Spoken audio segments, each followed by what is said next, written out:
Hello बच्चों, आइए प्रश्न को देखते हैं। यदि एक तल में 20 रेखाएं ऐसी खींची जाए कि इनमें से कोई दो समांतर न हो और कोई भी तीन संगामी न हो, तो वे परस्पर कितने बिंदुओं पर प्रतिच्छेद करेगी। प्रश्न को हल करने से पहले इसकी मुख्य अवधारणा के बारे में चर्चा कर लेते हैं। मुख्य अवधारणा। अब देखो, सबसे पहली चीज हमें ये पता होना चाहिए कि प्रतिच्छेद बिंदु आते कैसे हैं। जैसे अपने पास कुछ केस बना लेते हैं। पहला केस इस तरह से बनता है कि अगर मैं बोलूं कि दो समांतर रेखाएं आ जाए तो उनके बीच में प्रतिच्छेद बिंदु की संख्या कितनी होगी, 0। तो यहाँ पे बोलेंगे रेखाएं समांतर रेखाएं में बोलूं तो यहाँ पे प्रतिच्छेद बिंदु 0 हो जाएंगे। प्रतिच्छेद बिंदु बराबर 0। दूसरा हम लोग बोल दे कि एक केस बना लेते हैं हम संगामी वाला। इस तरह से अनेक रेखाएं जो है एक बिंदु पर जब प्रतिच्छेद होती है ना, तो उसको बोलते हैं संगामी रेखाएं। ठीक है, इस तरह से बोल देते हैं संगामी रेखाएं। अब संगामी रेखाओं में प्रतिच्छेद बिंदु की संख्या कितनी होती है, 1।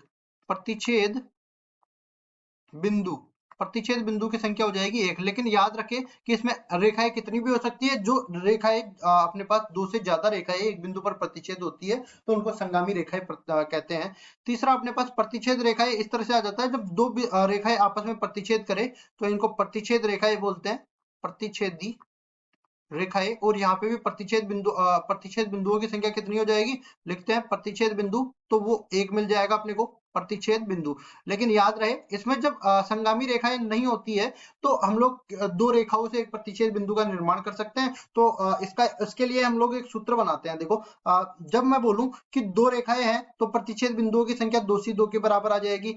जब मैं बोलूं कि तीन रेखाएं हैं तो प्रतिच्छेद बिंदुओं की संख्या 3c2 के बराबर आ जाएगी। जैसे तीन तीन रेखाएं मैं बोलूं ना, यहाँ पे एक रेखा इस तरह की है, एक रेखा इस तरीके से और एक रेखा इस तरीके से। तो यहाँ पे देखो कितने प्रतिच्छेद बिंदु हो गए, 1, 2 और 3। हम जानते हैं कि 2c2 का मान 2 हो जाता है और 3c2 का मान 3 हो जाता है। इसी तरह जैसे जैसे रेखाओं की संख्या बढ़ती जाएगी प्रतिच्छेद बिंदुओं की संख्या भी बढ़ती जाएगी।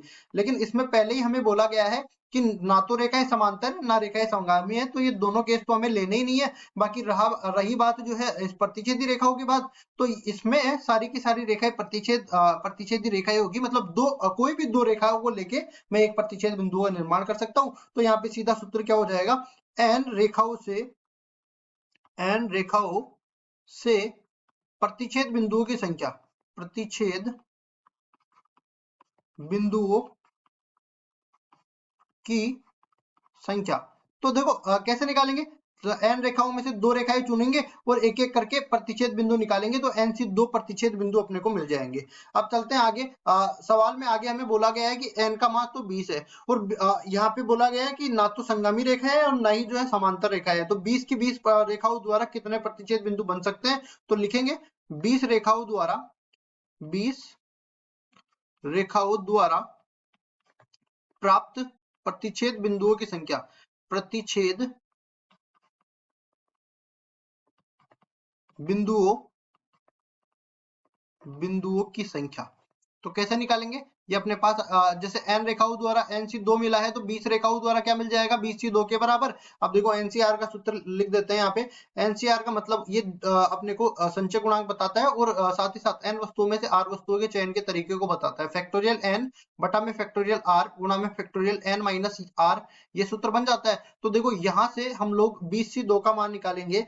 तो देखो 20c2 ये किसके बराबर हो जाएगा, फैक्टोरियल 20 बटा में फैक्टोरियल 2 और बटा में फैक्टोरियल 20 माइनस 2 18 फैक्टोरियल के बराबर हो जाएगा। तो 20 फैक्टोरियल को लिख सकता हूँ 20 गुणा 19 गुणा में फैक्टोरियल 18 और नीचे अपने पास क्या बन जाएगा, 2 का फैक्टोरियल 2 गुणा 1 बन जाएगा और 18 फैक्टोरियल को इसी तरह रहने देते हैं। अब देखो ये वाला भाग तो कट गया और 2 से ये 20 कटेगा 10 बार, 10 को 19 से गुणा करते हैं तो अपने पास 190 के बराबर आ जाएगा। तो 190 अपने पास कुल प्रतिच्छेद बिंदुओं की संख्या, कुल प्रतिच्छेद बिंदु मतलब 20 रेखाओं द्वारा प्राप्त कुल प्रतिच्छेद बिंदु कितने मिल गए, 190 बिंदु के बराबर मिल गए। यही अपना उत्तर हो जाएगा। आशा करता हूँ कि सवाल आपको समझ में आया होगा। धन्यवाद।